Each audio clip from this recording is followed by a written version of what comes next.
For this project, we're going to make a really simple matching game that uses the graphics package that we've also already had several labs using, and so we're kind of familiar with it already. And here in this video, I'm demonstrating for you what the final result should look like. This is kind of what playing the game should feel like, and I'll talk through it and highlight some of the features.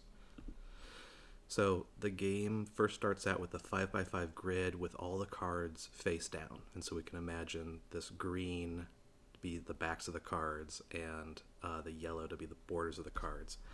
And when I click on an individual card, it's going to flip over. So I'm making my first pick and my second pick. Oh, and it's a match. I'm really lucky.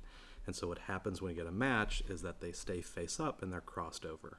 And so if I do something else, that's not a match, so they get flipped back over. And if I were to pick something that was already matched, here I'm clicking and nothing's happening.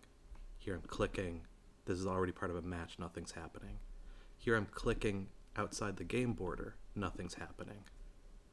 But I click in it, that's my second pick. So the game proceeds like this in these rounds of like first picks and second picks. And whenever I have a match, that is not a match, it gets flipped back over. So did I have, here's two gnomes. That's a match, they stay face up.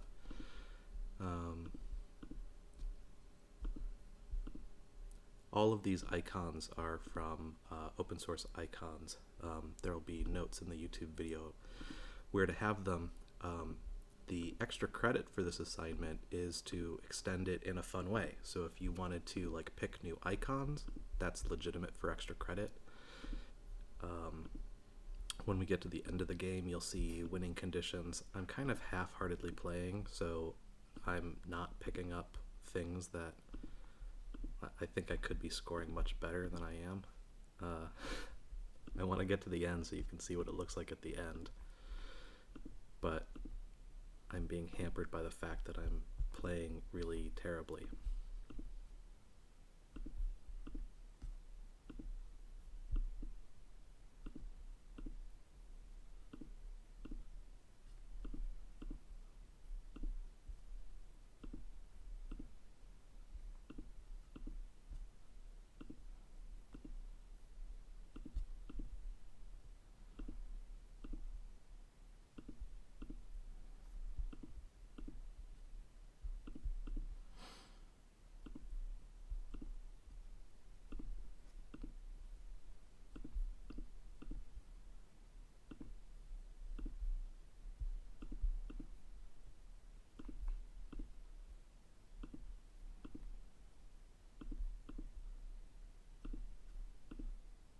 So you see the game board is designed where we have 13 images and there are 12 pairs of images and there's one extra image.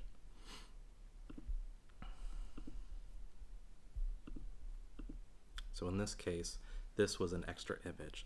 And when we've finally gotten all the pairs of the images, then we call a U1 function and it makes the border flash for us. And at this point, there's no way to interact with the game.